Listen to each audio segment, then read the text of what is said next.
And I decided, believe it or not, to go on a 101-day vigil in a Dartmoor forest. But what I didn't expect was what happened on the last night. So I'm there on my own, but I am praying in a rudimentary form. I'm at this cusp of entering my 50s. If there's any way you want to announce yourself to me, please do so. And I glanced up at the sky, and as I looked up, I saw one star, and I thought, isn't that interesting? It's a different colour. Suddenly, a star falls out of the sky, and it just landed 15 foot to my right. It was utterly silent, no sound. That's it. I'm getting into bed. Just as I'm closing my eyes, I saw 9 words in front of me, and it said, "Inhabit the time and genesis of your original home." You found a home eventually in the Eastern Orthodox Church. I did, yeah. When God came in human flesh, he told stories. Yeah. If there's one thing I want to be involved in prophetically, it's a whole generation of people rediscovering the vitality and the wonder of Christian storytelling. Have you got a story up your sleeve? This is a story called The Half Girl. A long time ago in a village,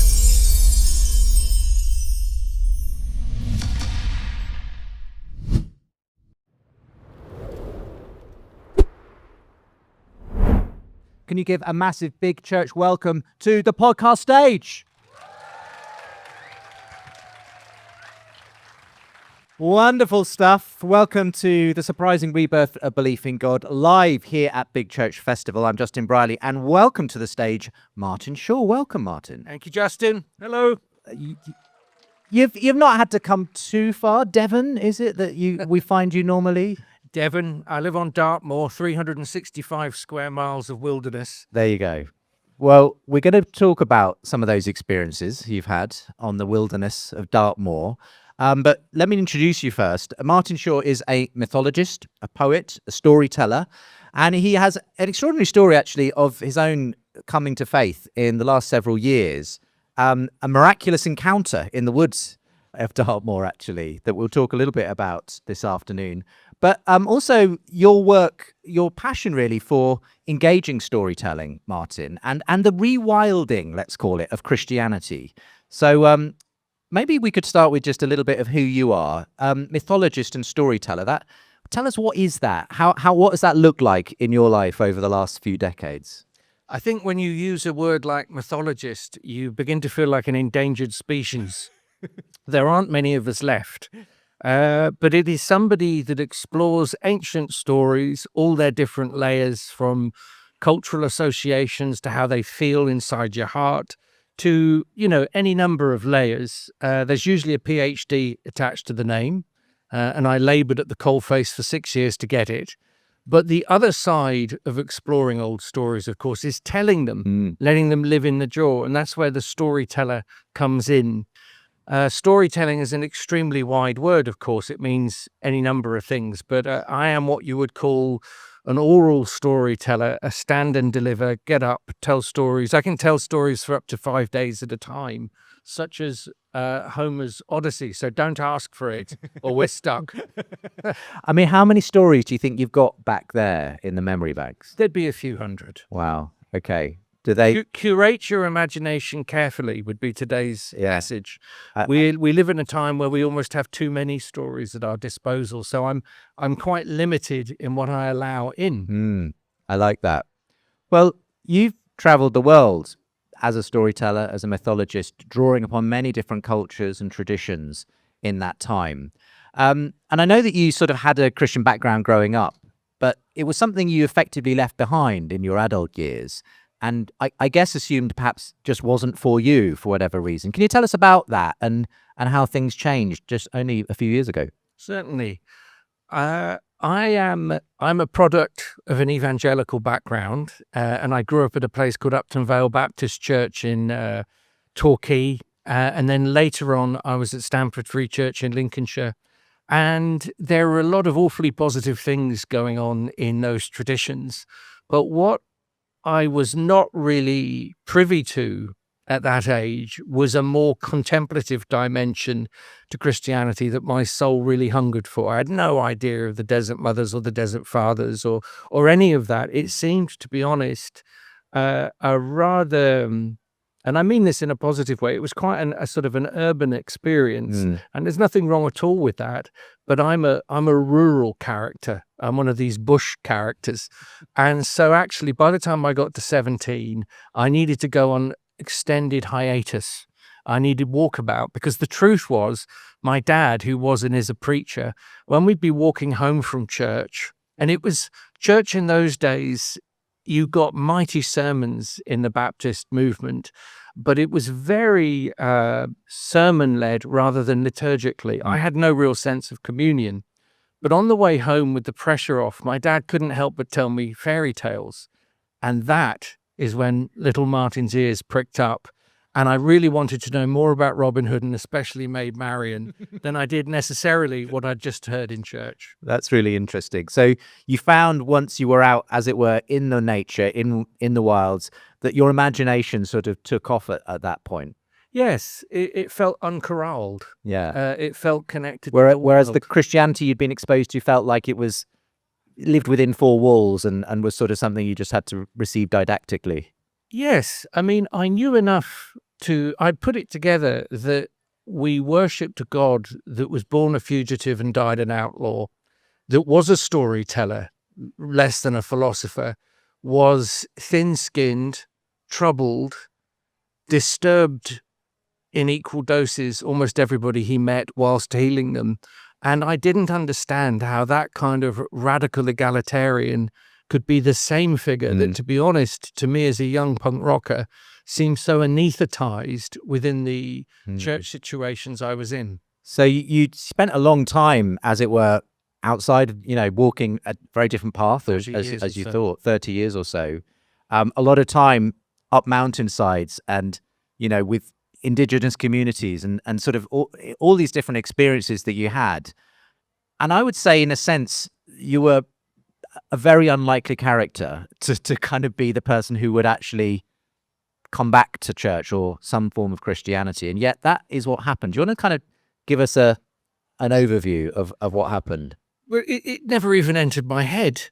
Why on earth would something seemingly as sort of something that felt like all the blood had been drained out of it centuries ago, why would I go near Christianity? The experiences I'd had were either, as I've just mentioned, heavy on the sermons or wild charismatic experiences. And what I needed, because essentially I'm introverted, was something that spoke to the deep interior. And I wasn't really having those encounters. So I went off and I studied the great myths and stories of culture. I learned to tell them. And just before we entered this century, I did something that's hard to do these days. I disappeared for 4 years. I lived in a tent on a succession of hills through the West Country of England. No screens, because screens weren't about. Some of you are old enough to remember this. There was no sacrifice involved. They weren't around. And so mercifully, I had this period of time where, in my own mid-20s, slightly undirected way, I was still aspiring to have an encounter with what Paul would call, I suppose, the unknown God, the God of the romantics, because I was and am essentially a romantic character. But then suddenly you're not 20 anymore, you're not 30 anymore, you're not 40 anymore, you're about to hit 50. And I thought, well, hitting 50, what do I want to do to commemorate that? And I decided, believe it or not, to go on a 101-day vigil in a Dartmoor forest. There aren't many forests on Dartmoor, but there was one, 500 acres. Now, what does that mean, to go on a vigil? It wasn't there that I wasn't there the whole time, but I'd go for several hours a day at dusk and be quiet and contemplate, be still and listen. And on the last night of this encounter, I was to stay up all night. There's actually the remains of an Iron Age fort in this forest. So I find my way up there. It's almost the end of the thing. I'm relieved. I've had a meal. I'm not fasting. I'm feeling fairly lively because the horror is almost over. And the horror, actually, when you do a vigil that long, is boredom. It's fine to do something for a few hours because you can thrive on peak experience. No one has a peak experience for 101 days. But what I didn't expect was what happened on the last night. So I'm there on my own, but I am praying in a rudimentary form. I always prayed. And it would have been something like this. I said, Creator, here I am. I'm only a small person. I'm at this cusp of entering my 50s. If there's any way you want to announce yourself to me, please do so. And I possibly imagined a stirring of the heart, but that wasn't what happened. What happened was, and I'd never done this before. I spent a lot of time in forests, but I'd never looked up. And I glanced up at the sky. It's about 1 o'clock in the morning. And I noticed there were many stars in the sky, these lovely pale blue colors. And as I looked up, I saw one star and I thought, isn't that interesting? It's a different color. It wasn't the normal color of a star at all. And as I looked, to my astonishment, the thing began to get bigger, like a falling star. But as I looked at it, emanating from the thing was a variety of colors. Now, you will probably be familiar. I've never seen the aurora borealis, but those kind of colors. It was a little bit like that. And I thought, well, that's astonishing. But what then happened is the thing picked up pace. And what I'm describing takes place over 20 seconds, but the effect of it will be emanating through me for the rest of my life. So I've asked this question, Creator, is there any way you want to show yourself to me? Suddenly, a star falls out of the sky. The thing gets bigger and becomes like a beautiful painted arrow. It's like that. And it just landed about 15 foot to my right. It was utterly silent, no sound. That's it. That's it. It wasn't a frightening experience. It was a glorious experience. And I remember even at the time thinking, this is like something out of the Old Testament. But that kind of stuff doesn't happen to you and me. It doesn't happen to modern people. Anyway, I stayed up all night. I did the vigil. The thing's finally over. I stagger back to my cottage. I'm getting into bed just as I'm closing my eyes. And I'm not privy to this kind of thing normally. I saw 9 words in front of me, and it said, inhabit the time and genesis of your original home. Just do that again for us. Inhabit the time and genesis, that's the tricky bit, of your original home. That's 5 years ago, and I've been puzzling over that for 5 years. What I didn't like about it at the time was this word Genesis. I didn't like that because it reminded me of the one spiritual practice I really didn't want to think about. Do you know what happened the next day? Freaking lockdown. Lockdown. If I'd coordinated better, I could have done all of this during COVID, but I didn't. I was then stuck for 1.5 years contemplating what had just happened in the cell that was at my cottage, and then through a series of dreams and Christ somehow sifting up to a point where I realized he was nearer than my own breath, I realized Paul talks about falling into the mind of Christ. And over those 18 months, the combination of the experience of the star, various dreams, and compulsions in my own heart showed me what was happening to me. It's an extraordinary story, Martin. You were baptized. You found a home eventually in the Eastern Orthodox Church. I did, yeah. I don't know if that's why you got the amazing beard or that came before the Eastern I've always Orthodox. had the beard. You've always had... Since I was 8. There you go. But I know that you found something, you say it felt like coming home, is how you described it to me. It did. But I think you discovered a part of the church that perhaps not been accessible to you before, but you found, there is a way in that isn't that sort of everything's about a sermon. It's more like a journey into the heart of God is how you've described your experience in the Orthodox liturgy. There's a big word in Orthodoxy. It's called theosis. And that is the journey of all Christians to become, hopefully, more and more like the governor, to become more and more like Christ. But when I was younger, in my kind of circles, we would have just called that getting right with God. So you got theosis on one side, getting right with God on the other. And the Irish would have another phrase, cop onto yourself. The copping onto yourself is a profoundly religious thing to do. Because if you cop on to what makes a real true human being, I think you're moving towards what Christ was always talking about. And so for me, being here in this environment, it's very heartening in all sorts of ways, but I'm just wired for quiet. I'm just wired for all of those. I'm a very, very ordinary mystic. Ordinary. And all Christians are mystic. You've got to be a mystic to sign up to something as mad as this.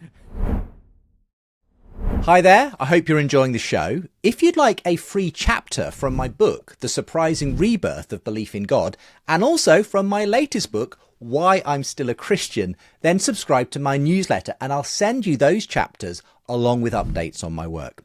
I won't spam you, just encourage you with Thinking Faith articles, events, videos and resources. The newsletter link is with the info. Enjoy the rest of the show. I love it. I love it. I mean, you're still a storyteller. Yeah. And what I'd love to know is sort of how did the story of Christ play into all those other stories that you had heard and told again, all the other traditions and spiritual, you know, sort of ideologies and so on that you'd encountered in those 30 years? How did you make sense of this story coming into focus for you suddenly? The story that you thought you'd left behind as a teenager. How did it kind of land anew? That's a brilliant question. He's the strangest of the gods. He's the strangest. He doesn't roll like the Olympians. He's not like Zeus. He's not even like Dionysus, which is a combination people often try to make. He is somebody that essentially, and this is a word that may not chime, but it's... if we had an hour, I'd expunge it. He's a shamanic character. Now, what does shaman mean? Shaman is an old Russian word that means one who is lit up from the inside. And a shaman is somebody usually who has suffered terribly for the sake of their community.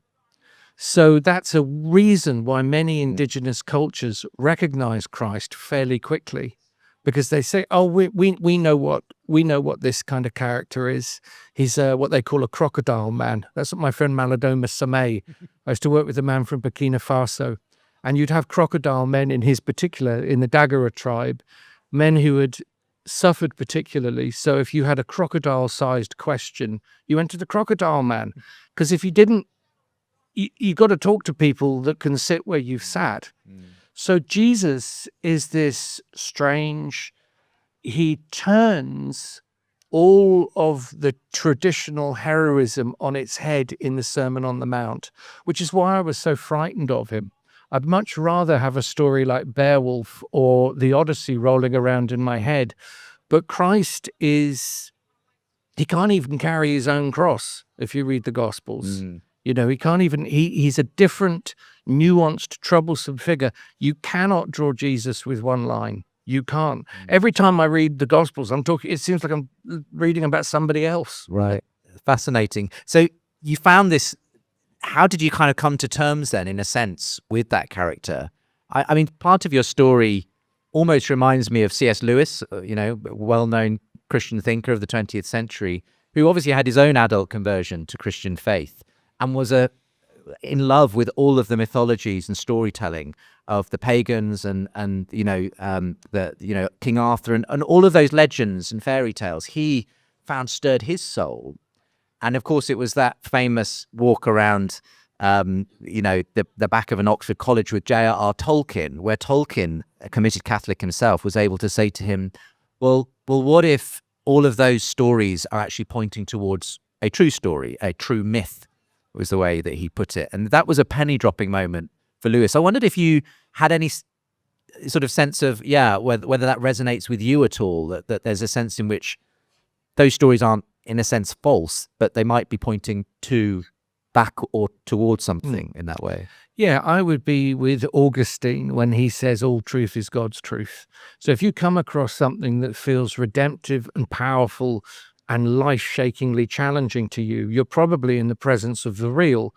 And the kind of Christianity that I feel fed by, ironically, gives me more freedom, more imagination, more charity, more kindness to others. And I find God growingly more eccentric. So as we get old, it's our duty to be nutty old people, just so we're clear on this. I love the eccentricity of God. And I mean, none of the other gods have a dog in the race like our one. No one else chucks their own child into the detritus of this fallen world and says, sorry, I'm using images that may not be familiar, I will make you a crow that sucks the sorrow out of this world in the most sublime act of love that people will still be puzzling on it 2,000 years ago. That is moving to me in my poetic heart. So I'll never quite know what to make of Jesus. All I know is that when God came in human flesh, as mysterious and extraordinary as that is, he told stories. Yeah.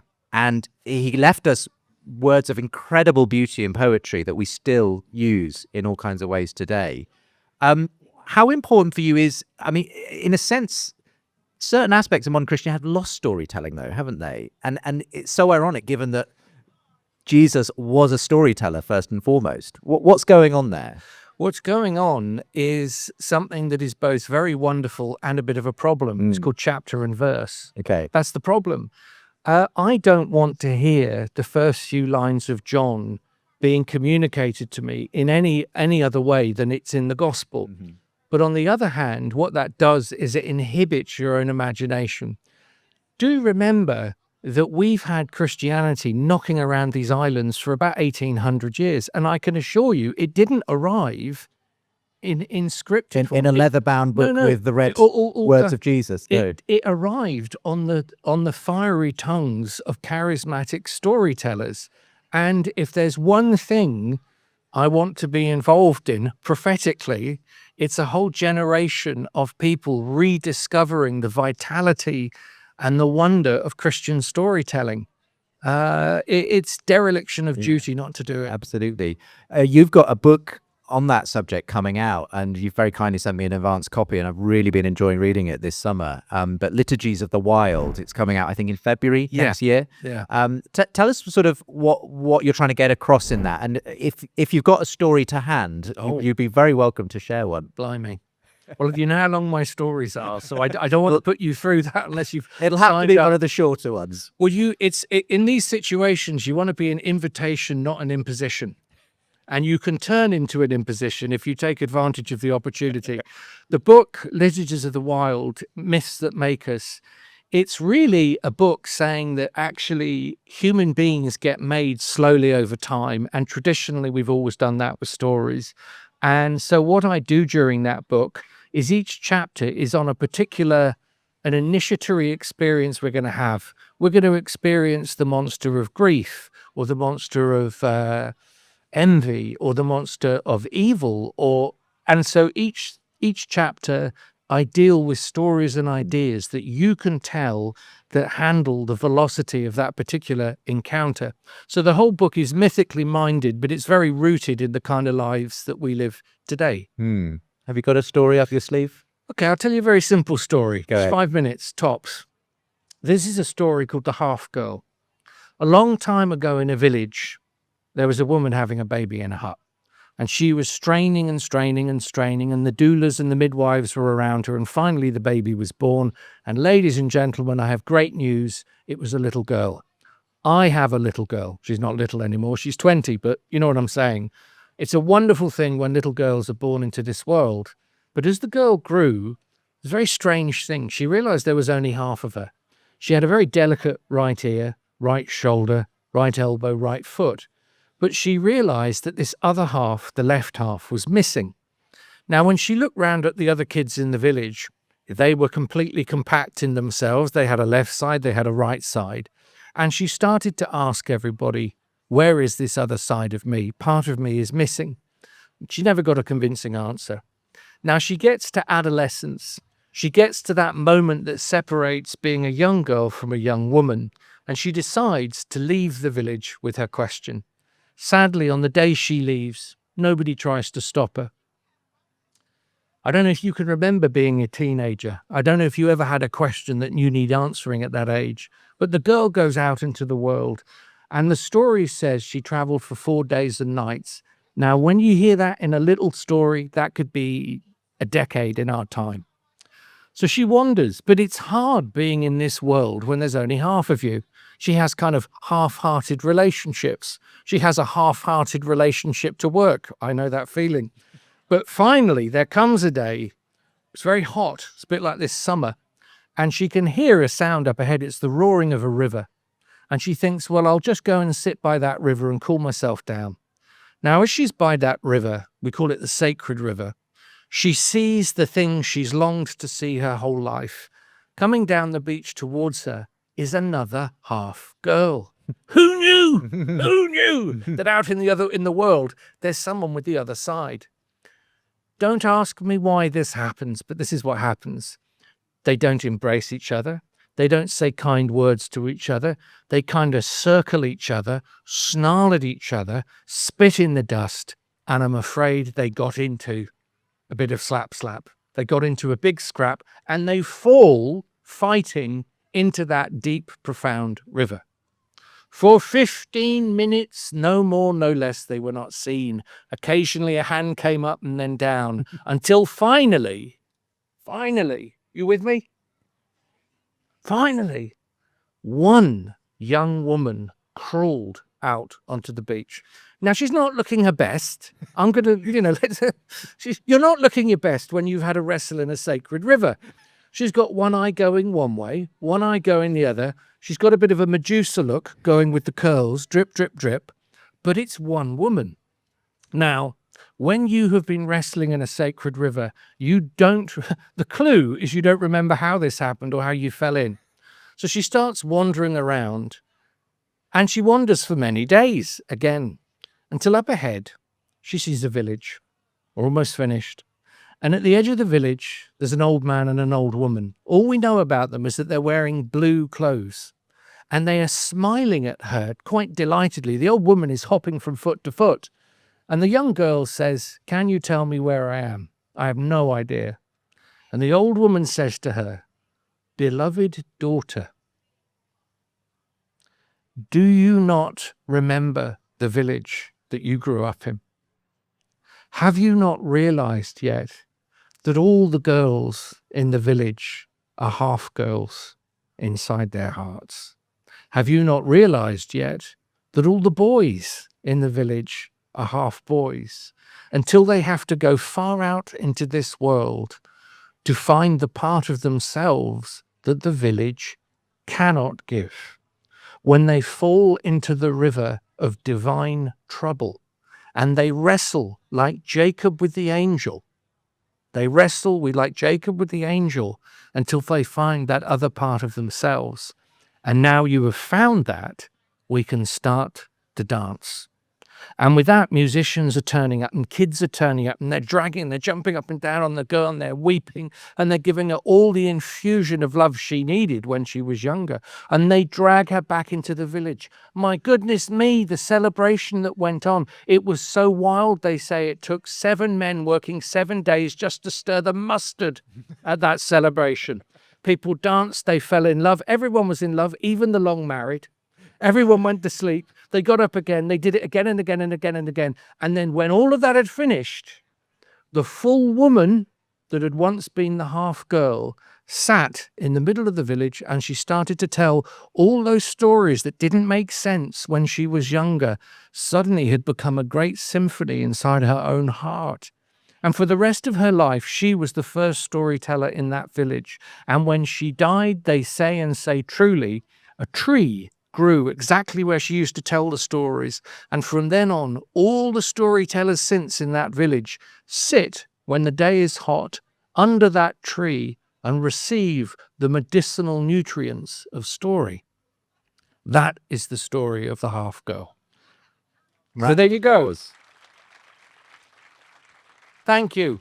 Wow. We are all half girls. We're all half boys. See if you can find someone in the next 5 days and tell that story to them.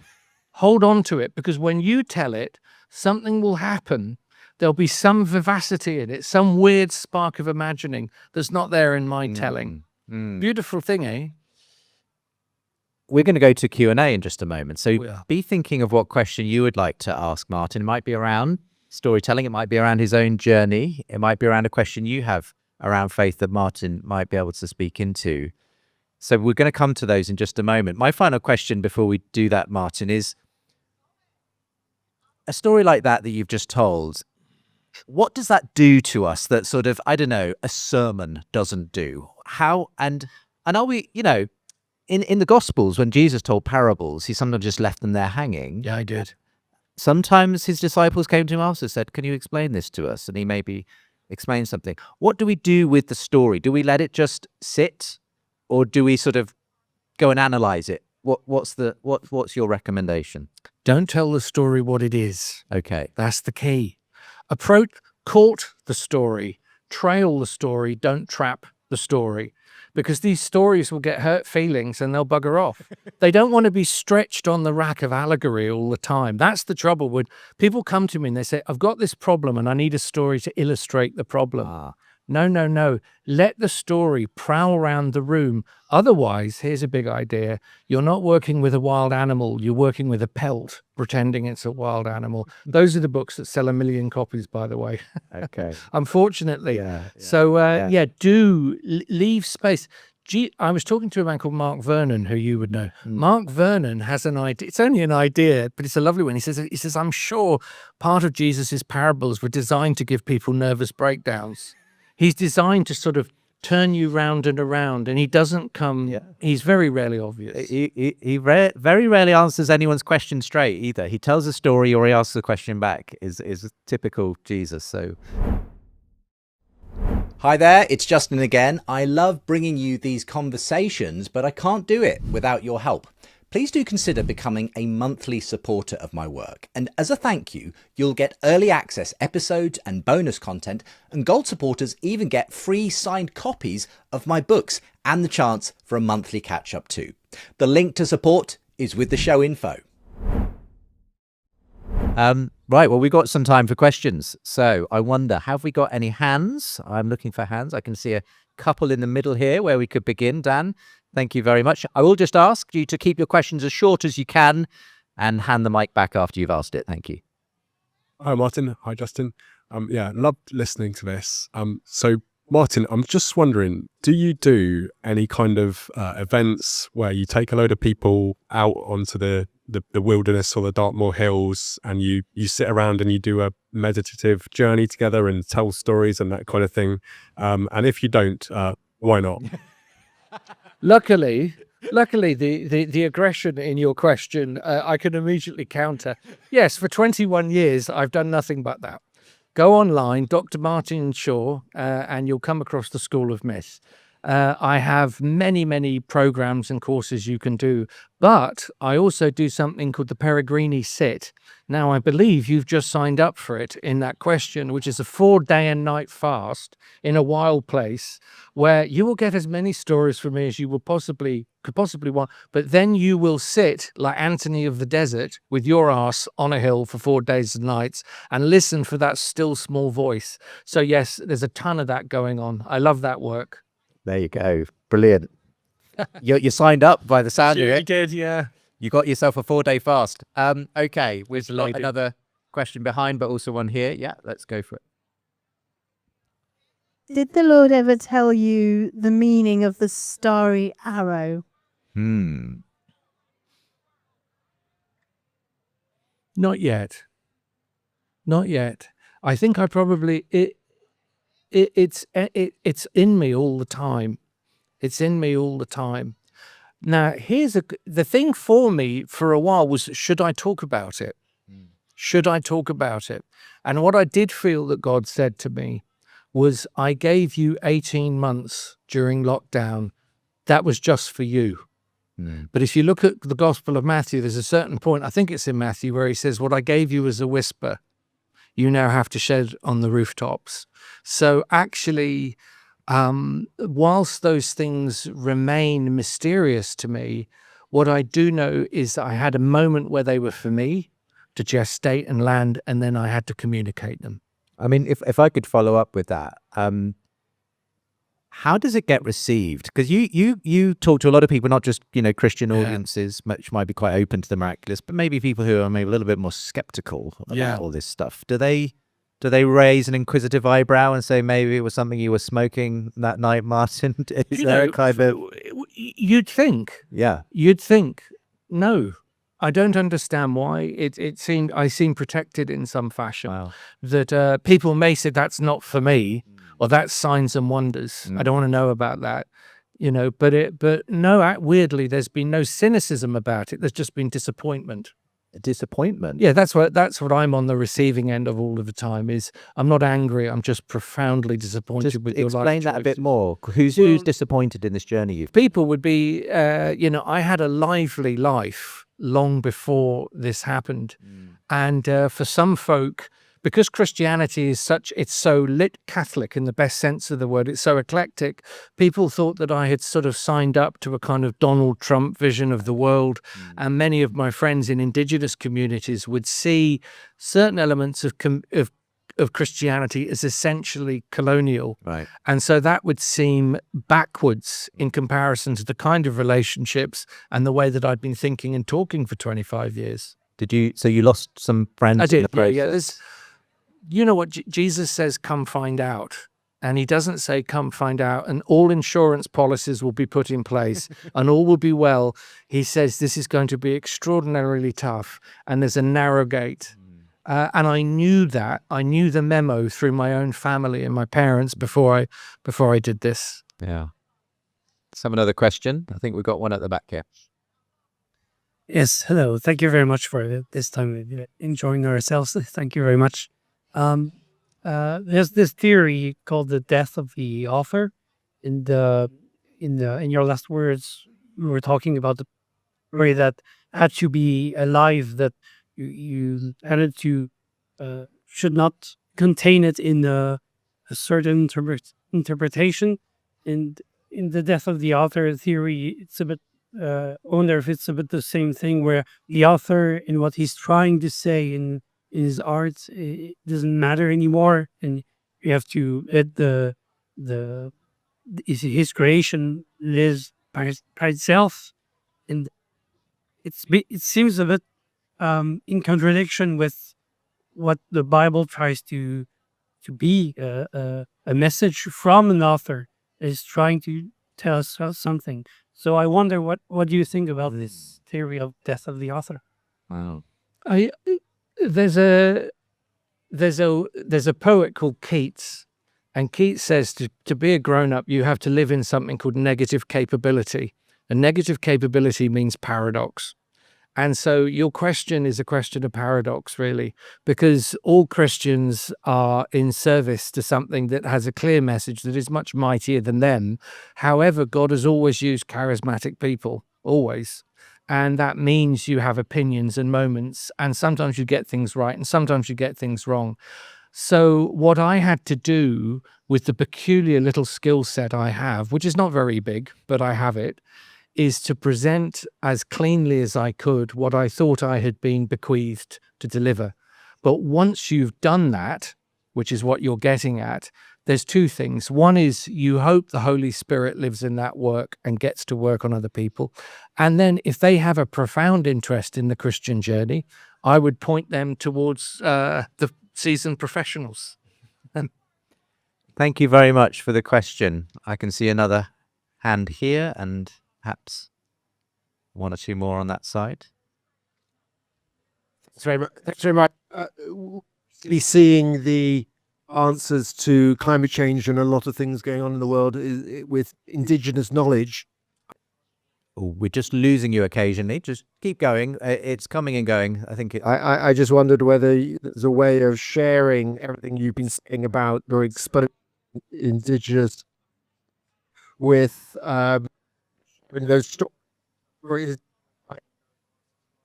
I think I got the gist of that. The microphone was cutting in and out a bit, but is there anything, yes, from all the stories from those indigenous communities that you gathered and given some of the challenges we're facing around climate change and, you know, global issues that you could helpfully bring to your new audiences, Martin? I could, and of course I would, before I did any of that, I'd say go to those cultures. You know, we don't need me as you know, interpreting them. you would be going to indigenous cultures around the world.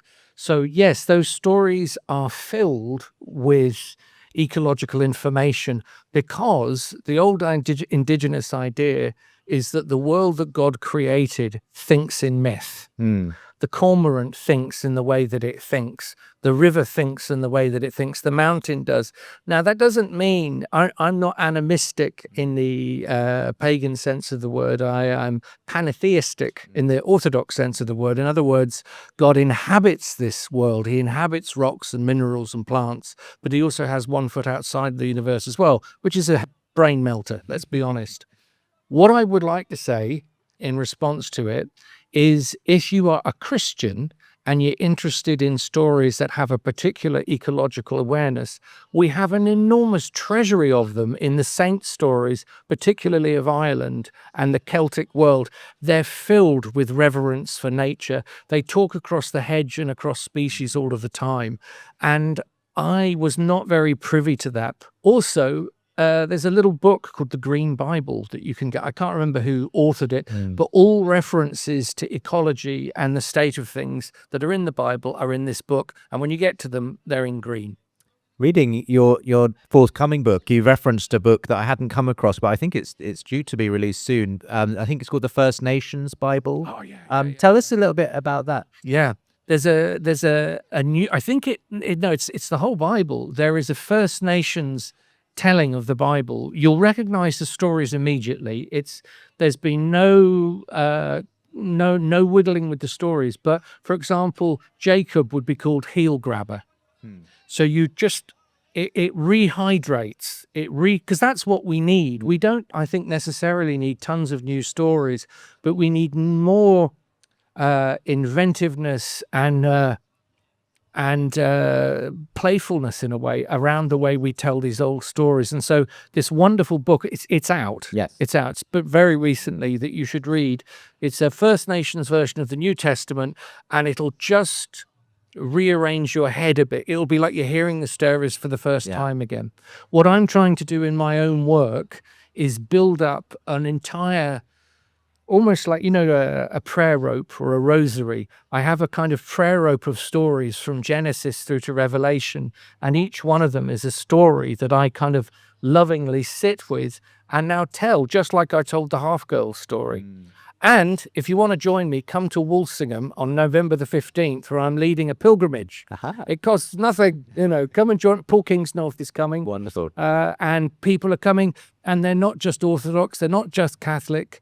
Anybody with a longing for a deeper life should come. Wonderful stuff. We might have time for maybe one more. Have we got another question? I can see a hand See there. a hand back here, Dan, and we'll make that our final question. Wonderful questions, everyone. Thank you very much. What drew you to Eastern Orthodox Church? Great. Thank you. Well, I spoke to Justin about this once. I did the rounds. I was baptized in the River Dart by a wonderful man called Peter Owen Jones, who's part goat, part priest. It's just my kind of thing. He came in to talk to all my furious... The plants have gone down in the spirit is spirit. here. The spirit is here, moving. Just roll with it. yeah, Just it's roll all with good. it. It's all good. Just let them lie there. They're Yeah. fine. Peter Owen Jones, more goat than priest. He turned up and he said, he said to all my astonished pagan friends, he said, Christianity is a wilderness religion. And everyone went, oh, I'm feeling weird. But in a good way. Weird good. And so we splashed out into the river, him and my dear dad. But this is the thing.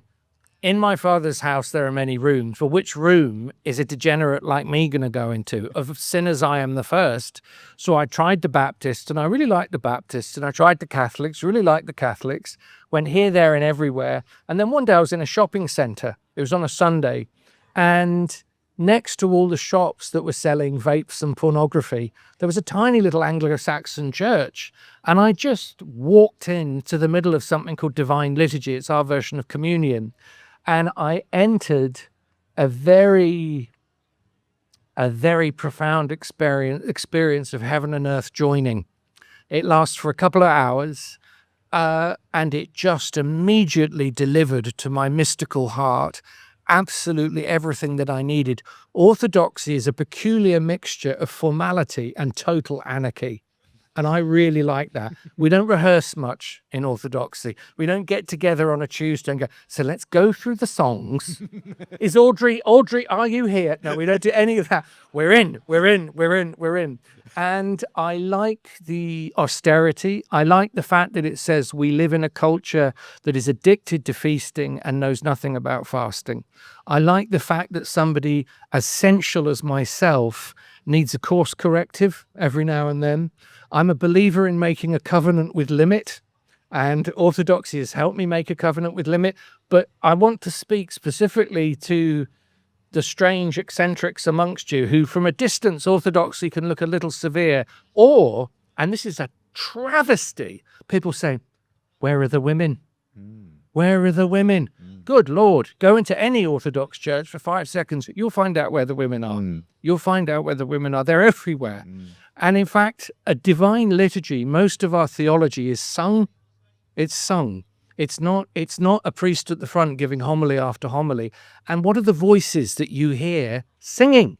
You're hearing women's voices. You're hearing a back and forth between men and women all the way through. But we are all in service to something mightier than our own gender at that moment. There you go. I've heard you describe it as the Orthodox liturgy is a runway for the Holy Spirit. Yeah. I love that metaphor. Wonderful.